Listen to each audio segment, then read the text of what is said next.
Huamanga tiene dos instituciones, el Consejo Provincial y la universidad. Fue el año 76, hubo una pelea muy fuerte entre los senderistas, que ya estaban ahí organizados más o menos, y el resto, en una coalición heterogénea que se llamaba el FUE, Frente Único de Estudiantes. Y la pelea era quién tomaba la residencia.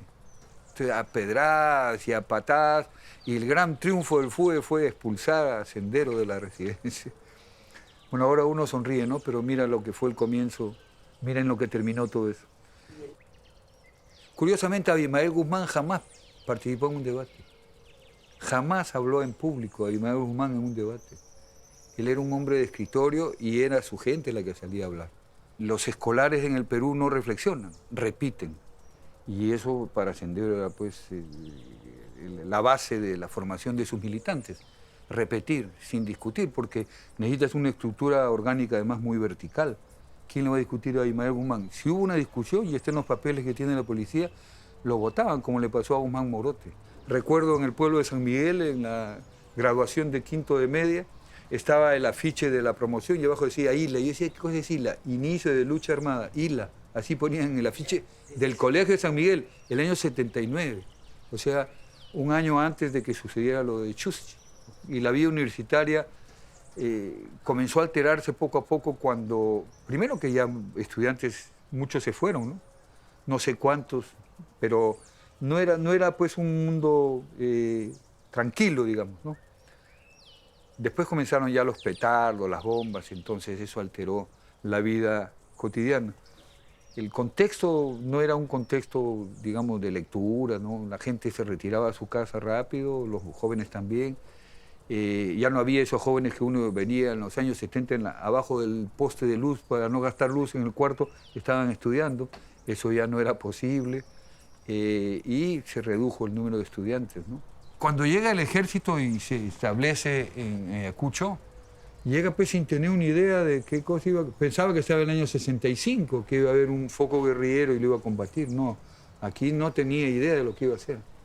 Yo fui detenido en el año 83, porque era director, aparte de estar en la universidad, yo era director de un instituto, de una ONG, el Instituto de Estudios Regionales José María Arguedas, que pretendía mejorar los niveles de formación a través de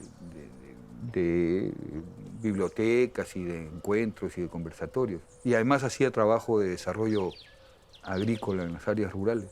Y me quedé porque, bueno, no es un acto heroico, sino que primeramente, ¿quién te va a dar trabajo? Entonces yo tomé un mes, y segundo, piensas esto, si yo soy inocente, además no creo que se vuelva a repetir. Eso es lo que pensé. Es un cálculo de probabilidades, ¿no? Si te pasa una vez, es bien difícil que te vuelva a pasar lo mismo poco tiempo después. Bueno, casi me pasa porque Sendero puso una bomba en mi casa el año 89 y el 90 puso la lista de condenados a muerte, ahí nos tuvimos que ir con Fermín y a él sí lo mataron, ¿no? ¿A qué se referirá con lucha de clases? ¿A qué le suena esta idea de lucha de clases? Claro. Entre pobres y ricos. Puede sonar como un enfrentamiento entre los que tienen y no tienen. Pensábamos que la escuela podía ser un buen espacio de reflexión procesada, calmada, de lo que estaba ocurriendo en el periodo de violencia. Otra cosa es que nosotros desarrollamos el curso de investigación y se analizan problemáticas de la realidad. Entonces hay un camino para investigar los hechos sociales y muchos de ellos están asociados al periodo de violencia. Pero lo que yo siento es que van desde la parte de la teoría, de lo que dice los libros, las revistas, ¿no?, al testimonio, y van generando una posición personal, ¿no? A mí me ha impresionado mucho Matías, un estudiante de cuarto de secundaria, que le decía a Gisela Ortiz: yo he leído un montón, tengo una mamá que me ha educado un montón en este tema, sé lo que pasó desde las Fuerzas Armadas, desde Sendero Luminoso, lo mal que estuvo, pero nunca dimensioné lo que pasaba con las familias. Y cuando ahora te escucho y te pones triste, cuando dices que le contaste a tu mamá y a tu papá que no encontrabas a tu hijo, no, tengo que cortar, me da pena. Que ella lo cuenta, me pongo en la postura de ella, ¿no? Entonces Matías decía eso, ¿no? No me imagino el impacto que debe haber tenido en tu papá y tu mamá. Y le dice, y creo que lo que me emociona más es lo que le dice Matías. Me dice, yo no me imagino buscando a mi hermano, ¿no? ¿Por qué buscaste a tu hermano? ¿Por qué no tenías miedo? Y le dice, lo que pasa es que mi hermano hubiera hecho lo mismo por mí. Te tocó, ¿no? Como si fuera un azar. Y no es un azar, ¿no es cierto? Hemos hablado mucho de por qué lo critica, por qué en este caso dice la religión adormece a la gente y por eso nosotros estamos en contra de... Creo que el maestro y maestra tiene que asumir un rol transformador. Creo que es lo de fondo. Porque los maestros nos inventamos. Yo, así en estrategias, en cómo los hacemos participar. Creo que eso no es, sino hay una cuestión de fondo que es yo cómo puedo promover transformación, cambio, no repetir lo que repito todos los años en una escuela, cómo miro a mis estudiantes y veo cuál es su punto de partida. Son los retos que tienen los maestros, ¿no? No es porque yo me pare delante de ellos a decirle la violencia es mala, ¿no? Sino que le enseño a ver soluciones pacíficas, mecanismos pacíficos, estrategias para que aprendan a buscar soluciones, que son habilidades sociales que ellos tienen que lograr en la escuela. Entonces yo sí creo que la realidad y sobre todo estos 20 años de violencia te sirven para trabajar cuestiones de empatía social, de empatía histórica, te ayudan a trabajar, de analizar hechos como no hay solo un factor que genera, en este caso, la violencia, no lo económico, lo social, lo político, la capacidad de las instituciones para enfrentarlo, ¿no? Entonces es como muchas cosas que yo siento que estos chicos, lo digo, ahí va, ¿no? Ahí hay cabecitas transformadoras y es porque creo que estos 20 años te dan recursos para trabajar toda la historia.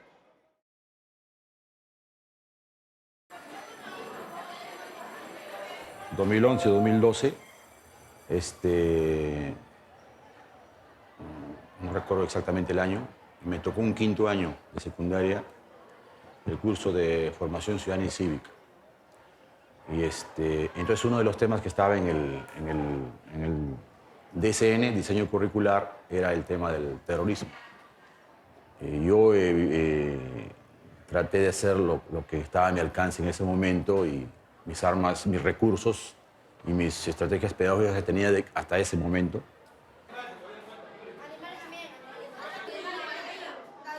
Yo aplicaba pues, dinámicas, por ejemplo, que para saber los saberes previos de los alumnos. Por ejemplo, agarraba a un alumno y le decía, mira, él va a representar a Abimael Guzmán, ¿no es cierto? Y él va a presentar al presidente García.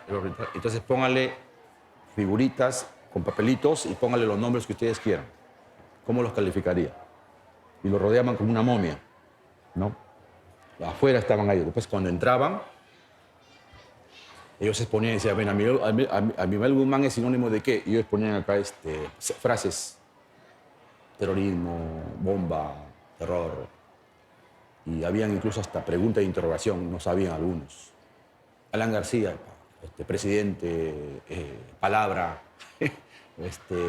así. Mi propósito era que conozcan lo que había pasado. No, ustedes que no han vivido eso, así le dije, ustedes no han vivido esto, le dije, pero quiero que se aproximen a esto para que la historia no se vuelva a repetir. Pero conózcanlo bien. Entonces, quiero que ustedes también me salgan a entrevistar, vayan a las universidades, a San Marcos, por ejemplo, vayan a determinados lugares y hagan entrevistas. Entrevisten al público que conoce de este tema. Y trajeron información, variedad de cosas, álbumes más grandes, tremendos que están ahí echados, paneles en la cual mostraban las cosas, expusieron. Ahora yo no me quedé solamente en la parte informativa, ahora también ellos empezaron a debatir. Yo dije preguntas como ¿por qué crees que pasó la violencia? ¿Solamente porque querían matar o por cuestión ideológica? Le lanzaba preguntas, no, y empezaban ya a surgir algunos grupos que a mí me han investigado un poquito más. No, también acá se juega el tema de la igualdad, de la desigualdad, de la exclusión. No, entonces yo ya iba dándome cuenta, con lo que también que había leído yo, de que ya había más elementos. Y la cosa era más rica, más rica. Y fue muy... Bueno.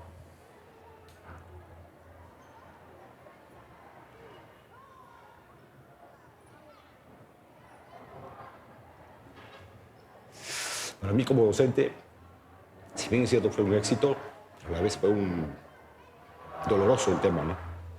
Doloroso. Y éxito para mí por ellos, porque logré lo que yo quería. obvious, aprenderlo.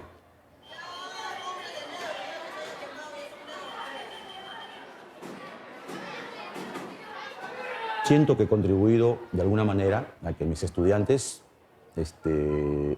antes de aceptar ciertas ideas o posiciones, primero piensen bien, analicen bien en base a la experiencia de aprendizaje que han vivido acá en el curso, en el área.